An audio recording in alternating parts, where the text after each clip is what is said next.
Mesdames, Messieurs, chers auditeurs et auditrices d'Electron FM, chers téléspectateurs, vous qui êtes devant votre écran et internautes, vous qui nous suivez depuis nos différentes plateformes sur les réseaux sociaux, bonsoir et bienvenue dans cette édition d'information.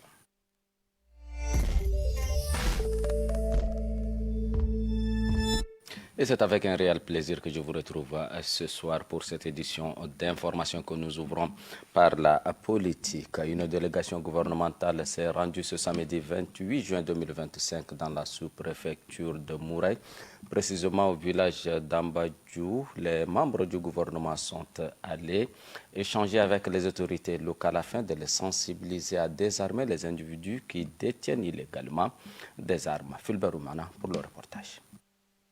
Dès leur arrivée sur le sol d'Amdoujoul, les deux membres du gouvernement ont tenu une série de rencontres avec les services de sécurité déployés dans la localité en présence des autorités administratives. Au cours des échanges, la question préoccupante de la prolifération des armes à feu, une problématique qui alimente l'insécurité chronique et perturbe gravement la paix sociale dans cette partie enclavée du territoire. Les ministres ont été fermes. Le désarmement doit être la priorité absolue et tous les acteurs doivent agir de concert pour neutraliser les réseaux de circulation illicite d'armes. Pourquoi ces armes circulent-elles librement entre les mains non autorisées, a lancé le ministre de la Défense, le général Jamous. À cette interrogation, son homologue de la sécurité publique, Ali Ahmad Habash, a exhorté les services de renseignement à intensifier les investigations et à travailler en étroite collaboration avec les chefs de canton et les forces de défense pour démanteler les bandes armées qui sèment la terreur. Le délégué général du gouvernement, Ismat Isaac, et le chef d'état-major adjoint ont, pour leur part, renforcé le message gouvernemental en appelant les forces de défense et de sécurité à faire preuve de responsabilité et de rigueur dans l'exercice de leur mission. Face à ces interpellations, les responsables militaires locaux ont salué la visite de cette délégation. Cependant, plusieurs contraintes majeures ont entravé l'efficacité de leur intervention à cause d'un effectif insuffisant et un manque criant des moyens roulants pour les patrouilles en brousse dans une zone particulièrement difficile d'accès. Conscients des défis posés par l'enclavement du Salamat, les deux ministres ont pris bon note des doléances et promis d'apporter dans les plus brefs délais des solutions concrètes pour renforcer les capacités opérationnelles sur le terrain. La deuxième phase de la visite a été consacrée à un échange direct avec les chefs traditionnels de la zone. Ces derniers ont été appelés à jouer pleinement le rôle de relais et de vigiles communautaires. Les ministres ont insisté. La sécurité est l'affaire de tous. Fournir des informations fiables et en temps réel aux services compétents est aujourd'hui un devoir patriotique. Les échanges francs et constructifs ont permis d'asseoir une dynamique de collaboration renforcée. Les chefs traditionnels ont à leur tour plaidé pour une plus grande implication des autorités administratives et sécuritaires dans l'accompagnement des initiatives locales de prévention de conflits et de lutte contre l'insécurité armée. La paix durable dans le Salamat passe par une synergie active entre autorités déconcentrées, forces de défense et de sécurité et populations locales. Il est temps de faire front commun contre la prolifération des armes et d'ériger la collaboration civilo-militaire en socle de stabilité.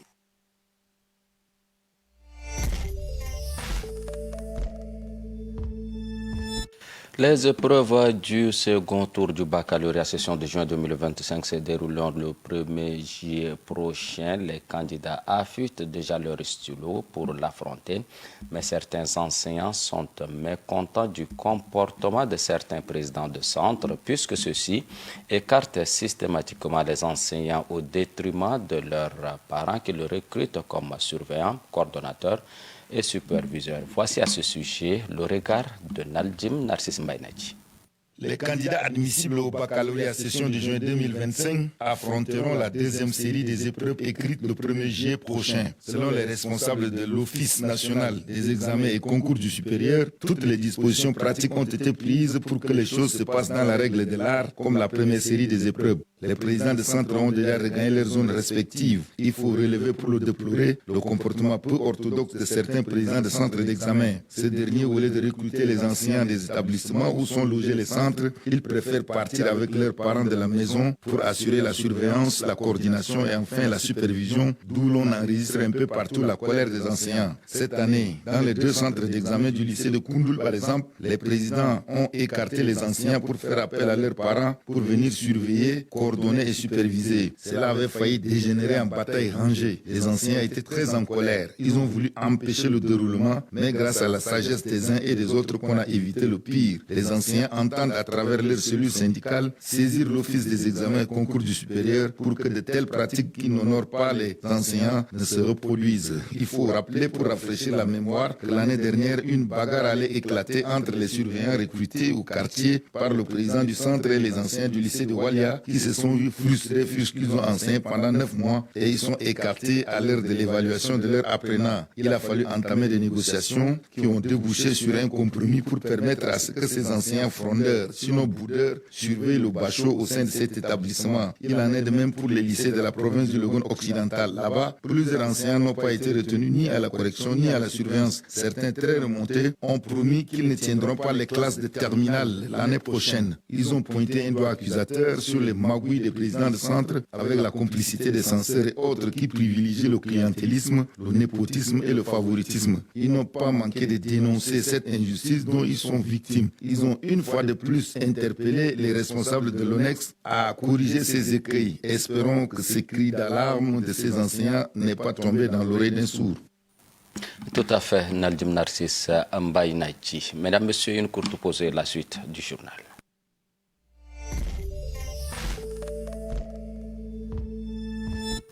Chapitre Société de cette édition d'information, un paisible citoyen a encore perdu la vie. C'était ce matin qu'un corps inanimé recouvert d'une couverture a été découvert. Cet individu n'avait aucun papier sur lui. Alors, c'est difficile de l'identifier. Cet énième assassinat relance encore la question d'insécurité qui sévit ces derniers temps dans le pays. Les pouvoirs publics sont une fois de plus mis au devant de leurs responsabilités. Ils doivent mettre en place une stratégie afin de rétablir la quiétude au sein de la population. N'est-ce pas, Nadim Narcisse Mbaye Naïti? L'insécurité a encore de beaux jours devant elle. En dépit des mesures et des patrouilles sans relâche de la police de proximité, chaque jour que Dieu fait, les assassinats sont le lot quotidien des Tchadiens. Cette montée en puissance de l'insécurité inquiète plus d'un Tchadien. Ce 29 juin 2025, l'on a appris à travers les réseaux sociaux qu'un corps sans vie a été retrouvé au marché central de la capitale. Cet individu certainement assassiné n'avait aucune pièce sur lui. Il est très difficile de l'identifier selon les internautes. Les larmes n'ont pas encore séché suite aux nombreux assassinats que le pays a enregistrés et le décompte macabre se poursuit. La population qui ne sait plus à quel sein se vouer se tourne vers les plus hautes autorités du pays pour que sa sécurité soit assurée. Les forces de défense et de sécurité sont une fois de plus interpellées par les citoyens. Aujourd'hui, ils ne peuvent plus vaquer à leurs occupations à cause de l'insécurité qui va crescendo et qui crée une panique généralisée, une psychose sans pareil au sein de la population. Il faut peut-être envisager une nouvelle approche afin de mettre hors d'état de nuire ces assassins qui ôtent la vie aux paisibles citoyens en arrachant leurs biens avant de les tuer injustement et disparaître dans la nature. Alors que ces bandits de grands chemins qui écument nos contrées sont interpellés tous les jours et présentés à la presse nationale et le lendemain, ils se volatilisent dans la nature. Il n'y a pas longtemps, un haut responsable de la gendarmerie nationale avait dénoncé publiquement que les juges ne leur facilitent pas la tâche. Ces malfrats, une fois arrêtés, présentés à la presse nationale et remis à la justice, ils vont se volatiliser dans la nature. Il a dénoncé la légèreté avec laquelle ces assassins sont traités lorsqu'ils sont embastillés. Il n'a pas mâché ces mots. Selon lui, beaucoup sont des multirécidivistes. Donc il a parlé en connaissance de cause. Il faut que les pouvoirs publics prennent des mesures rigoureuses afin d'assurer la sécurité des populations qui se sentent de plus en plus abandonnées dans cette jungle qui ne dit pas son nom. Cette interpellation, nous sommes convaincus, ne passera pas inaperçue. Merci Nadim Narcisse Mbaye Naïti. Mesdames, Messieurs, faisons le deuil à la jeunesse dans cette édition d'information puisque Tchad on observe un éveil progressif et notable de la jeunesse concernant la gestion des affaires publiques, longtemps perçue comme une couche de la population, peu impliquée ou passive. Les jeunes Tchadiens montrent désormais un intérêt croissant pour la gouvernance et les décisions qui impactent leur quotidien et l'avenir du pays. Moalenga Lone Evelyne est au commentaire. De plus en plus, les jeunes s'impliquent dans des associations de la société civile, des initiatives citoyennes et des plateformes de discussion pour débattre des questions des enjeux politiques, économiques et sociaux. Ils cherchent à mieux comprendre le mécanisme de la gouvernance et à identifier les leviers d'action pour un changement positif. L'on constate que ces jeunes, à travers les associations, discutent et projettent des plannings d'assainissement de leur quartier. Ils se mobilisent à travers des actions citoyennes telles que le curage des caniveaux, à arranger les routes pendant la saison des pluies. D'autres, par contre, s'engagent en politique pendant que certains cherchent à influencer le monde de la politique par des plaidoyers. Les jeunes Tchadiens et Tchadiens sont désormais conscients des défis auxquels leur pays fait face, notamment le changement climatique, le chômage, la sécurité et la stabilité. La conscience de cette jeunesse a véritablement changé. S'interroger sur la capacité des structures devant déboucher sur des perspectives d'avenir est mise en branle. La jeunesse tchadienne est devenue de plus en plus très exigeante quant à la transparence dans la gestion des ressources publiques et la redevabilité des acteurs politiques. Elle réclame également une meilleure répartition des richesses, l'amélioration efficiente des services publics. Au-delà de la simple critique, de nombreux jeunes aspirent à une participation plus active au processus décisionnel. Cependant, cet éveil est également confronté à de nombreuses difficultés. Entre le manque d'opportunités, la répression des voix dissidentes qui peuvent éventuellement freiner cet élan. Malgré ces obstacles, la prise de conscience des jeunes Tchadiens par rapport à la gestion des affaires publiques constitue dorénavant une dynamique prometteuse en faveur de l'avenir du pays. Elle témoigne d'une aspiration profonde à une gouvernance plus juste, plus transparente et plus inclusive.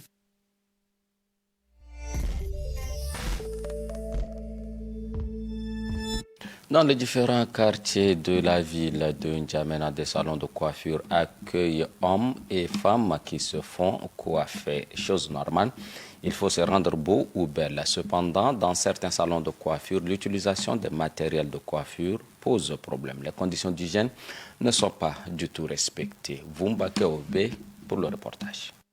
Se faire couper les cheveux ou se tresser est une pratique quotidienne de chaque citoyenne et citoyen dans les différentes localités de la ville. Les outils de base utilisés dans la coupe de cheveux sont à savoir peigne, ciseaux, tondeuse, des fers à lisser et à boucler, les pinceaux, les épingles, etc. Ils sont utilisés pour des tâches telles que l'application des teintures, la coupe de cheveux à la longueur souhaitée. Peut-on dire que l'utilisation de ces outils par les coiffeurs et coiffeuses sont-ils stérilisés pour un bon usage? C'est la question qui taraude l'esprit de certains clients et clientes auprès des détenteurs de ces salons de coiffure. Voici quelques impressions des clients. L'utilisation des produits dans les salons de coiffure. Ils utilisent des alcools pour le nettoyage. Certaines n'utilisent pas des produits, donc des fois ça donne l'infection. Je suis vraiment satisfait des outils que ce coiffeur utilise pour nous coiffer. C'est des outils qu'il met d'abord, il y a des alcools qu'il applique d'abord sur les dents des sandwichs avant de nous coiffer. Quand les outils ne sont pas vraiment nettoyer, ça joue vraiment. Pour les détenteurs de ces salons de coiffure, ces outils utilisés pour la coiffure sont protégés avant l'application de ces matériels sur une autre personne. Oui, avant de coiffer quelqu'un, il faut d'abord désinfecter les machines, on dirait machine tendeuse ou porte-lame. Il faut d'abord désinfecter avec l'alcool. Soit il faut brûler, mettre le brique, passer du feu là pour désinfecter avant de coiffer un client. Avant d'utiliser nos matériels, nous essayons de les nettoyer avec un peu de l'alcool pour empêcher, puisqu'il y a beaucoup de personnes qui ont des différentes sortes de bactéries sur la tête. Donc avant de les utiliser sur les clients, nous essayons de le pulvériser avec de l'alcool, juste fait avec un peu de coton. Les conditions que ces coiffeurs utilisent ces matériels ne peuvent être stérilisées à 100%, car les risques sanitaires que ces clients et ces détenteurs des salons encourent sont énormes. Pour éviter toute contamination dermatologique, il serait important de prendre les dispositifs et bien stériliser ces outils dans les salons de coiffure. Restons toujours dans ce chapitre santé. La teigne est une infection fongique de la peau, des cheveux ou des ongles. Cette maladie fait rage de nos jours. Pourtant, certaines personnes ignorent encore cette maladie. Voici à ce sujet le commentaire de Wumba Keoube et Meleang. Evelyne. Les teignes sont fréquentes en Afrique, notamment dans les zones tropicales, et peuvent entraîner des problèmes psychologiques et sociaux chez les enfants de 6 à 11 ans. La teigne du corps, causée par des champignons appelés dermatophytes, qui se manifestent souvent par des plaques rouges, scameuses et des démangeaisons qui peuvent ressembler à des anneaux. Elle est une maladie contagieuse qui se transmet d'homme à homme par contact direct avec les cheveux, les poils et peut se propager par les conditions de vie en milieu urbain avec une forte densité de population. La mauvaise condition d'hygiène personnelle augmente le risque de cette maladie. Peut également surgir sur le corps humain et peuvent être transmises par contact direct avec les personnes non infectées. La teigne du corps peut avoir d'autres conséquences désagréables qui peuvent conduire à la perte de cheveux, laisser des cicatrices et déformer les ongles. La teigne est un problème de santé publique en Afrique, plus particulièrement chez les enfants. Si vous pensez avoir la teigne, il est important de consulter un médecin ou un dermatologue pour un diagnostic précis et un traitement approprié dès les premiers symptômes. Une bonne hygiène personnelle et un traitement rapide sont essentiels pour prévenir et gérer cette infection fongique. Il faut noter que la désinfection des objets comme les peignes, brosses et les vêtements sont cruciales.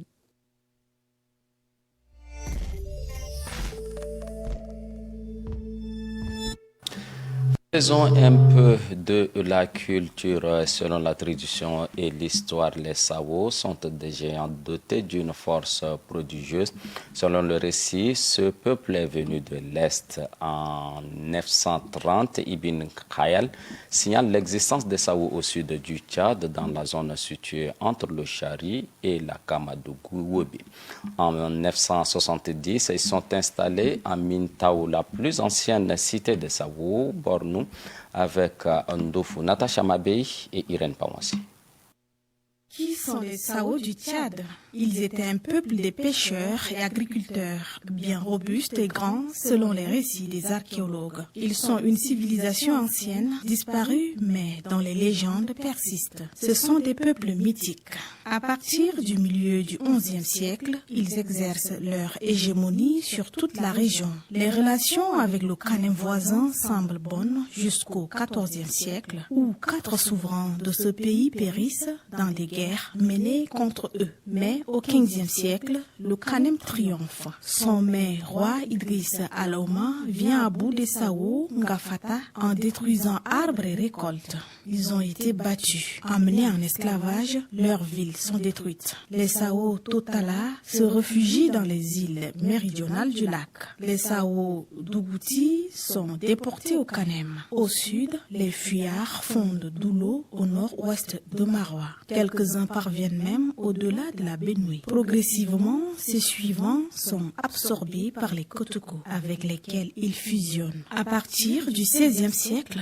on peut considérer que les Sawo ont disparu en tant que peuple, mais aujourd'hui encore, Kotoko, Boudouma et Bilala revendiquent une filiation avec cette population. Plusieurs centaines de sites ont été repérés par les archéologues. Les Sawo y enterraient leurs morts dans des gigantesques urnes en terre cuite. Ils semblent avoir également fabriqué une monnaie en terre cuite. On a retrouvé des pipes, des poids de filets, des engins de chasse, des bracelets toujours en terre cuite. Mais ce qui frappe le plus dans l'art Sawo, ce sont les représentations humaines et animales. Porc-épic, hippopotame, lézards sont légion sur les sites de fouilles. Les figurines humaines, souvent limitées à la tête, ont un style qu'on ne retrouve nulle part ailleurs en Afrique noire, d'une extrême simplicité, ces poteries ont certainement eu des fonctions religieuses. L'art du métal a été pratiqué, mais les vestiges en sont rares. Bijoux de bronze ou de cuivre trouvés dans les urnes funéraires, anneaux dorés et des chevilles, bracelets, colliers, bagues, grands d'enfilage,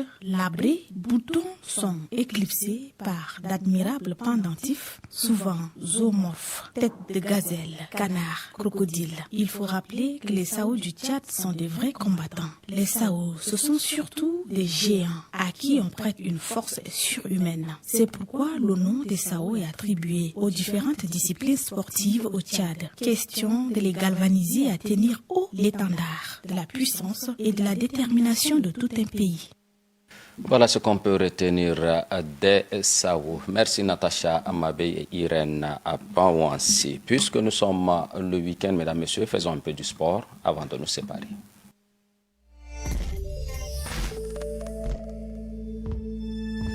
Chaque dimanche, la rédaction d'Electron vous convie à une immersion totale au cœur de l'actualité sportive, des parquets vibrants de N'Djamena au terrain mythique du vieux continent. Entre exploits mémorables et décisions stratégiques, voici notre rétrospective hebdomadaire riche en émotions et en rebondissements. Bandigisem Sadok est notre chroniqueur maison.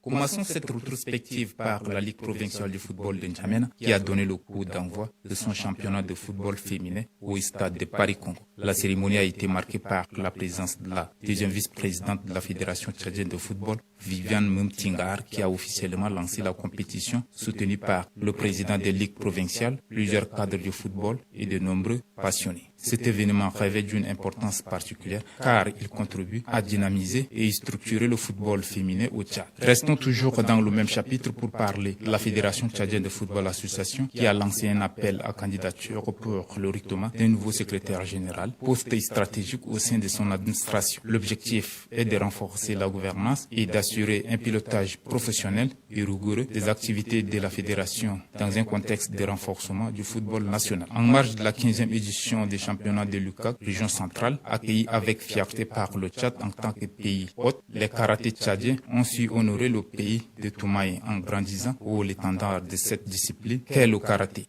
Dans une démonstration éclatante de talent, de discipline et de compatibilité, les athlètes nationaux se sont imposés avec brio dans les catégories cadets, juniors et seniors, récoltant un total impressionnant de 73 médailles, 3 en or, 35 en argent et 35 en bronze. Une performance qui s'inscrit désormais le Tchad comme un acteur majeur du karaté en Afrique centrale. Parlons athlétisme dans le cadre de la compétition du 5e tournoi international de Nambodo, de la zone SEMA qui se déroulera du 5 au 6 juillet prochain à Yaoundé au Cameroun. Les athlètes de Nambodo tchadiens se disent prêts à ramener les médailles au pays. Royal Antwerp, 2 Tchadiens à suivre de près. Le club belge Royal Antwerp compte désormais dans ses rangs 2 figures liées au football tchadien. Gabriel Jésus Baidomti, jeune talent tchado-nigérien, a rejoint le Royal Antwerp en janvier. Il évolue actuellement entre l'équipe réservée et quelques aspirations avec l'équipe. Autre nom à noter, Kevin Nikez, ancien sélectionneur de l'équipe nationale du Tchad, très courtisé par plusieurs clubs, il a finalement choisi de poursuivre sa carrière loin du pays. Son arrivée au sein du staff du Royal Antwerp marque une nouvelle étape importante tant pour sa carrière que pour la visibilité du football tchadien à l'étranger. Et puis la Coupe du Monde de Clubs Nations 2029, la course à l'accueil de la prochaine édition de la Coupe du Monde des clubs 2029 s'anime. Après la manifestation d'intérêt du Brésil, 2 autres pays comme le Maroc, l'Espagne et les États-Unis ont officiellement annoncé leur candidature pour accueillir le prestigieux tournoi mondial. 4 pays sur la liste pour la Coupe du Monde des clubs 2029. Parlons Ligue des Nations pour clore cette rétrospective. Le Real de Madrid vient de valider son ticket pour les 8e de finale en battant Salzbourg par un score sans appel de 3-0. C'est tout pour la semaine.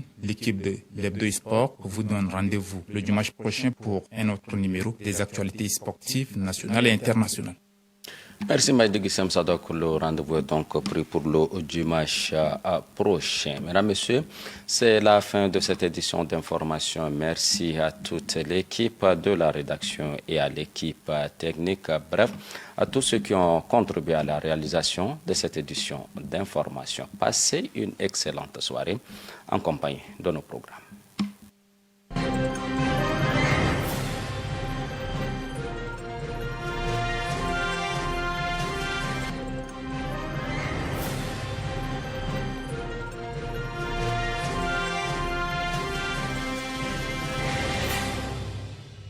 TV, la vision du futur.